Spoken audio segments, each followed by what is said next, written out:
자, 읽어드린 본문의 말씀을 통하여서 나중을 위하여 이런 제목으로 하나님 말씀을 전해드리겠습니다.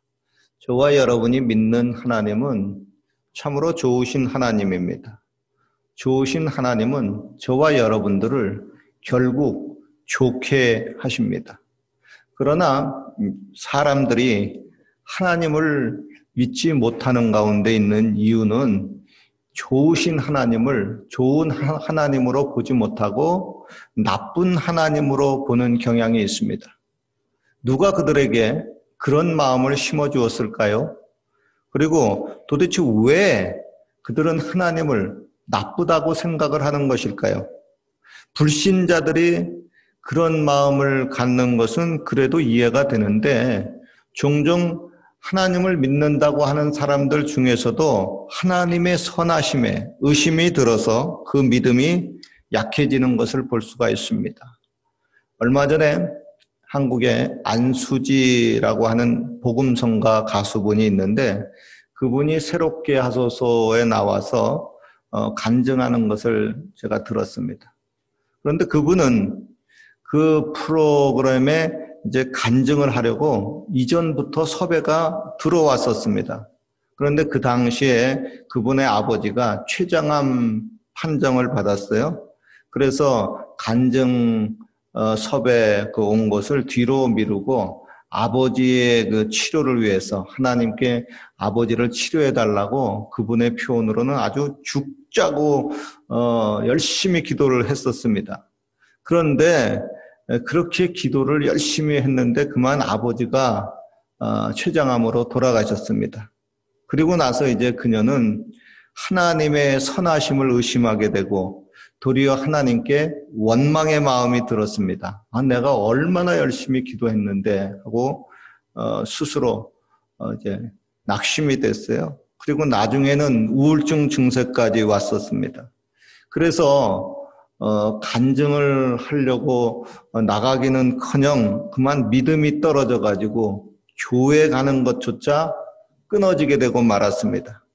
그러나 이제 나중에 좀 세월이 지나서 나중에 그녀가 깨달았습니다. 아버지가 돌아가셨지만 하나님은 나쁜 분이 아니시구나 하고 깨달았어요. 그리고 이제 그녀는 아버지의 그 아픔과 죽음 속에서도 하나님의 선하심을 깨닫고 그 하나님의 선하심을 발견하게 됩니다. 그리고 다시 이제 하나님께 돌아오게 되고 또 새롭게 하소서에 나와서 자기 이제까지의 생활을 간증을 했습니다.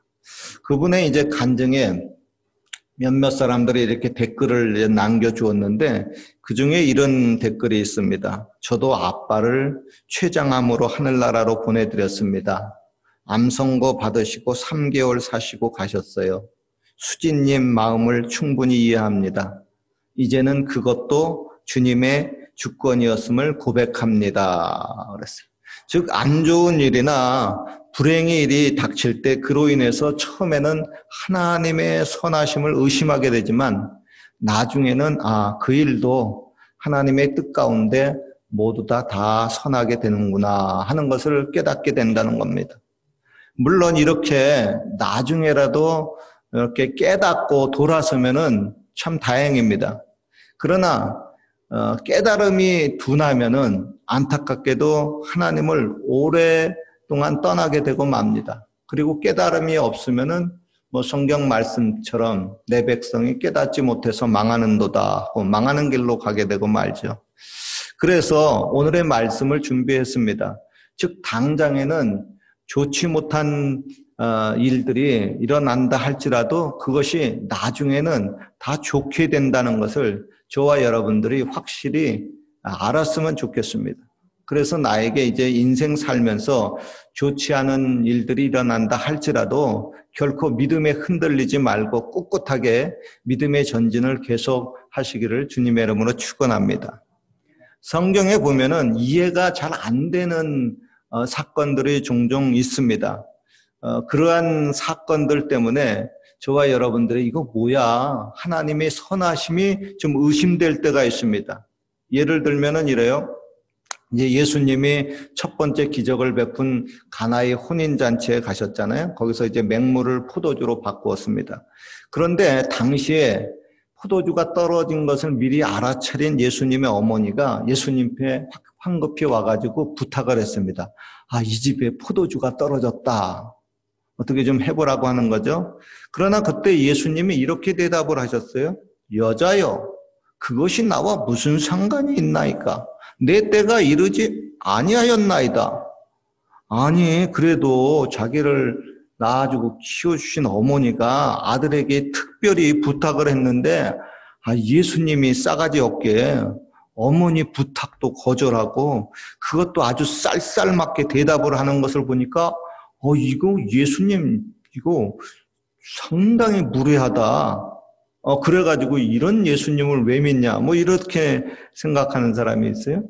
그러나 여러분 이때 예수님이 어머니 마리아의 그 부탁을 즉시 들어주었다고 생각을 해보십시오.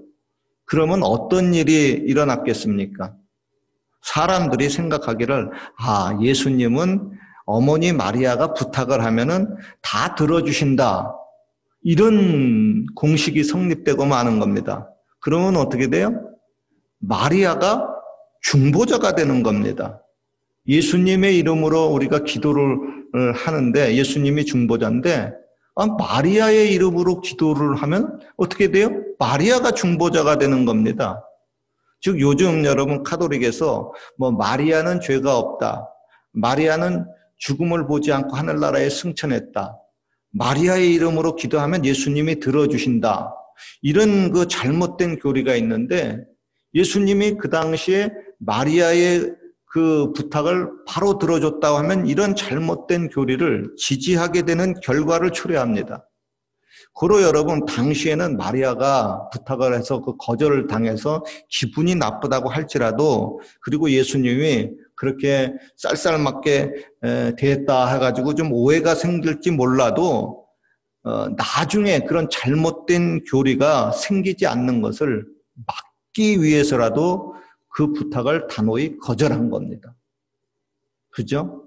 우리도 마찬가지예요. 하나님께 기도를 열심히 하지만 하나님이 내 기도 아예 듣지도 않는 경우가 있어요. 그거 들어주면 큰일 나요. 하나님 저 녀석 벼락으로 때려주십시오. 우리 가끔 그렇게 기도하는 사람들이 있는데 그러면 다 벼락 맞아 죽습니다. 그러니까 그런 기도는 아예 쌀쌀맞게 대답도 하지 않아요. 그죠? 이때 그죠? 하나님이 왜 내 기도를 들어주시지 않을까? 처음에는 낙심이 되기도 하고 섭섭하기도 하고 슬프기도 하고 하나님에 대한 선하심이 의심이 되기도 하죠. 즉 하나님은 저와 여러분들의 미래를 내다보시기 때문에 나중을 위해서 가장 좋게 하신다 하는 것을 미리 알고 있어야 됩니다. 구약 성경에 보면 위대한 하나님의 종 모세가 나오죠. 80세 노인이 돼가지고 하나님께 부름을 받아가지고 40년간 이스라엘 백성들을 이끌고 광야에서 참 고생을 많이 했습니다. 그런데 그렇게 고생을 많이 한 모세를 하나님이 그토록 원하는 가나안 땅에 들어가지 못하게 했습니다. 이거 모세의 입장에서 보면은 이건 너무나도 섭섭한 일입니다. 도대체 그 이유가 뭘까요? 성경에 나오는 확실한 이유 중에 하나는 모세가 이스라엘 백성들에게 너무 화딱지가 나가지고 그만 가지고 있는 지팡이로 바위를 탁 그냥 신경질적으로 2번 치면서 물을 냈다고 하는 거예요. 하나님께서는 바위에게 거룩하게 명령을 해가지고 하나님의 영광을 나타내면서 물이 나오도록 해야 되는데 그러지 못했다고 하는 겁니다. 그래서 이것이 바로 하나님의 말씀하신 이유 중에 하나예요. 그런데 우리가 생각하기에 그래도 그렇지 모세가 성질 한번 잘못 냈다고 가나안 땅에 못 들어가면 우리들 중에서 가나안 땅에 누가 들어갈 수 있냐? 세상에 성질 없는 사람이 어디 있는가 말이야. 더구나 하나님이 말씀하시기를 모세는 그 온유함이 지면의 모든 사람보다 승하더라 하고 칭찬한 분입니다. 이렇게 세상에서 가장 가장 온유한 모세가 성질을 낼 정도의 그 상황이라고 하면은 보통 사람들은 누구나 다 성질이 난다고 봐야 될 겁니다. 그래서 성질이 나서 천국을 상징하는 가나안 땅에 못 들어간다면은 굉장히 심각한 일입니다. 그죠? 저와 여러분들 뭐 다 성질 있잖아요. 한 가닥씩 하잖아요. 그래서 저와 여러분들도 천국에 못 들어간다 하는 그런 결론이 나옵니다. 그렇게 되면 기독교의 교리가 심각하게 타격을 받게 됩니다. 그래서 여기에 대해서 많은 신학자들이 모세가 단지 그냥 성질 한번 냈다고 가나안 땅에 못 들어간 것이 아니라 이런저런 이유 때문에 못 들어갔다 하고 여러 가지 이유를 설명을 하고 있습니다. 그런데 성경 전체의 그 맥락을 아시는 분들은 모세가 가나안 땅에 들어가지 못한 가장 큰 이유가 뭔지 알고 있습니다. 그 이유는 뭐예요? 나중을 위해서입니다. 즉 그 당시 하나님이 그 율법의 사람 모세를 가나안 땅에 들어가게 하면은 오늘날 신약 시대에 와서 율법이 아니라 믿음으로 천국에 들어간다고 하는 이 가장 중요한 교리가 심각하게 타격을 받게 됩니다. 그러니까 안타깝지만은 율법을 대표하는 모세는 가나안 땅에 들어가면은 안 돼요. 모세가 죽고 나서 그 후계자인 여호수아가 백성들을 이끌고 가나안 땅에 들어갑니다. 아시다시피 여호수아의 또 다른 말은 예수아라고도 하고 예수라고 합니다. 즉 오직 예수님만이 믿음을 통해서 저와 여러분들을 천국에 들어가게 할 수가 있다고 하는 겁니다. 특별히 예수님 당시에도 이스라엘 사람들은 모세를 통해서 율법을 통해서 천국에 들어간다고 생각을 했습니다. 만약 이런 율법의 대표자인 모세가 천국을 상징하는 가나안 땅에 들어가면 그 당시 이스라엘 사람들의 그 잘못된 교리가 그대로 굳어지고 마는 겁니다. 그로 하나님은 나중을 위해서 믿음을 통하여 천국에 들어간다고 하는 이런 바른 구원의 진리를 세우기 위해서 단호하게 모세를 가나안 땅에 들어가지 못하게 했습니다. 좀 이해가 되시죠? 그리고 여러분, 하나님은 모세의 시체나 모세의 무덤을 이 세상에 남기지 않고 싹 없애버렸습니다. 우리 생각에는 아니 그렇게 위대한 신앙의 인물은 죽어서라도 그 시신이나 무덤을 잘 보관해가지고 후대에 길이 기리도록 해야 되지 않겠나 그렇게 생각하기도 쉬운데 여러분 하나님의 생각은 그게 아닙니다. 왜 그래요? 이것도 마찬가지예요. 만약 모세의 시체가 잘 보존이 되고 모세의 무덤이 오늘날까지 내려왔다면 이스라엘 사람들은 모세를 우상으로 모셨을 겁니다. 그러니까 모세는 이 땅에 시체라도 남기면 안 됩니다. 무덤이라도 남기면 안 돼요. 그래서 하나님이 그의 시신과 무덤을 아예 없애버렸습니다. 유다서에 보면은 그런 장면이 나와요. 천사장 미가엘과 마귀가 모세의 시체를 서로 가지겠다고 변론을 했다고 하는 구절이 나옵니다. 만약 모세의 시체가 마귀의 손에 들어가면 마귀는 모세를 우상으로 만들어서 이스라엘 백성들에게 우상 숭배의 죄를 짓도록 유도했음이 틀림없습니다. 즉 하나님은 나중을 위해서 당장에는 우리가 좀 납득이 안 되는 일들을 하시는 분이십니다. 그리고 하나님의 뜻이 잘 납득이 안 될 때에는 이거 하나님이 나중을 위해서 다 그렇게 하는 거구나.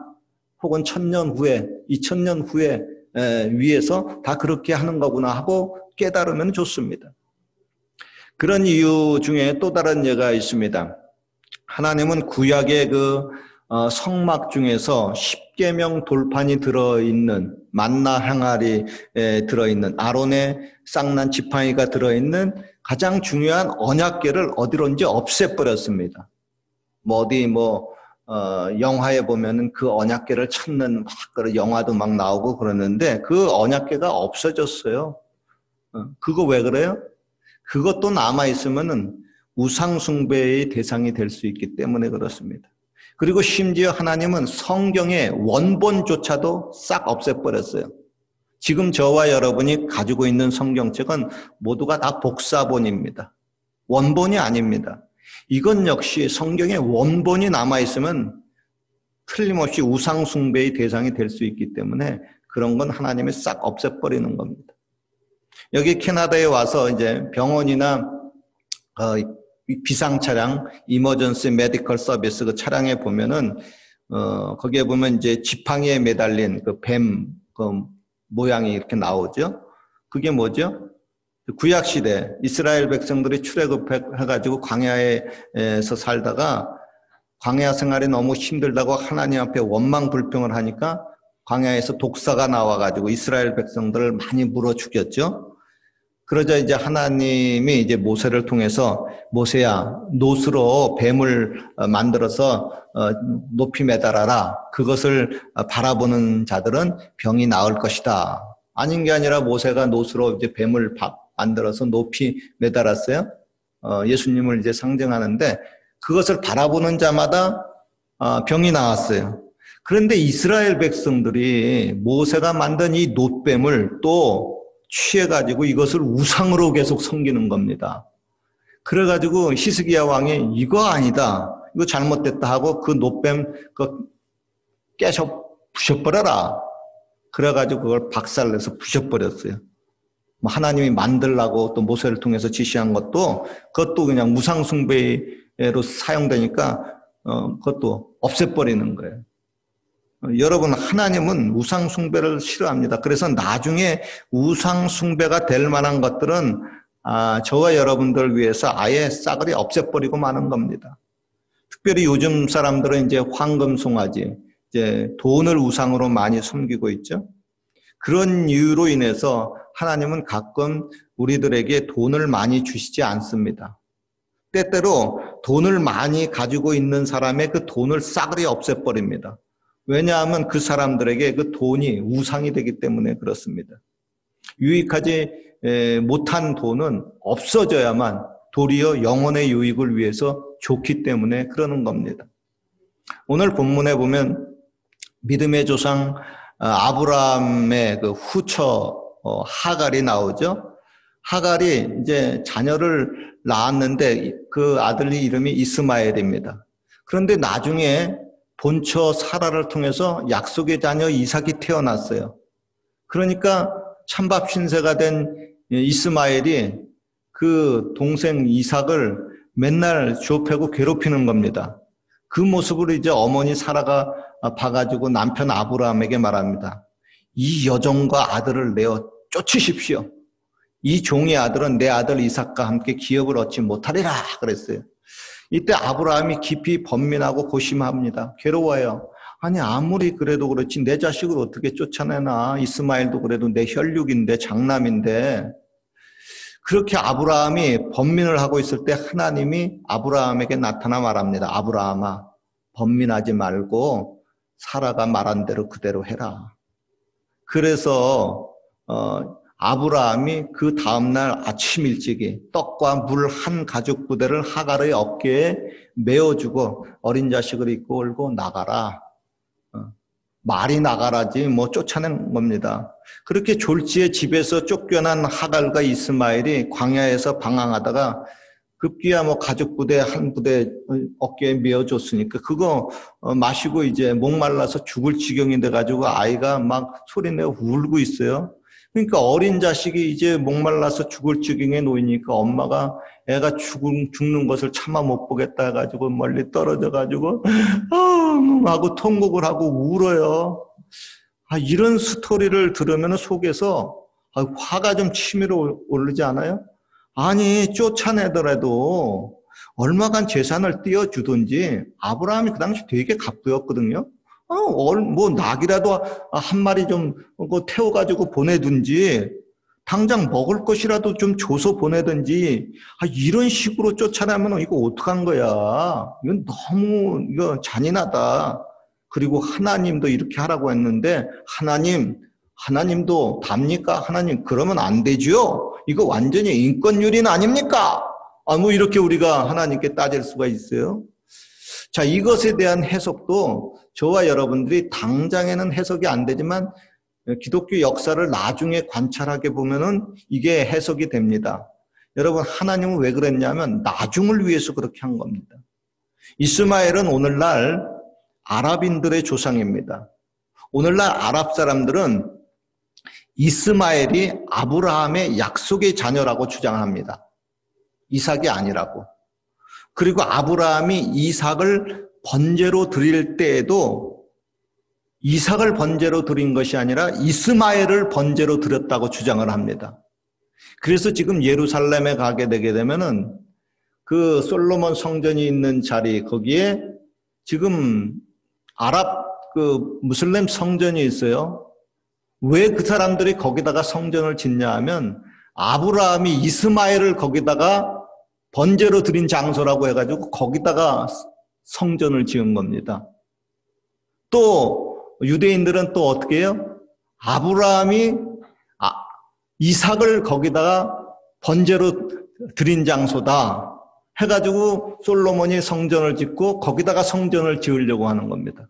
자, 이렇게 이스마엘 그 아랍 사람들하고 그 이스라엘 사람들하고 서로가 아브라함의 정통이라고 서로가 주장을 하는 겁니다.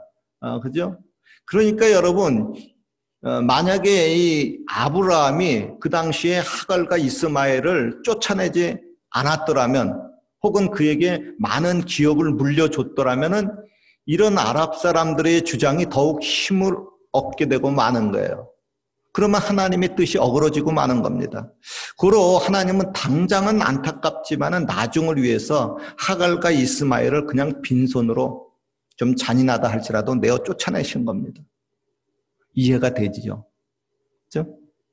이렇게 이해가 되면은 하나님의 선하심이 아하 그렇구나 하고 깨달아집니다.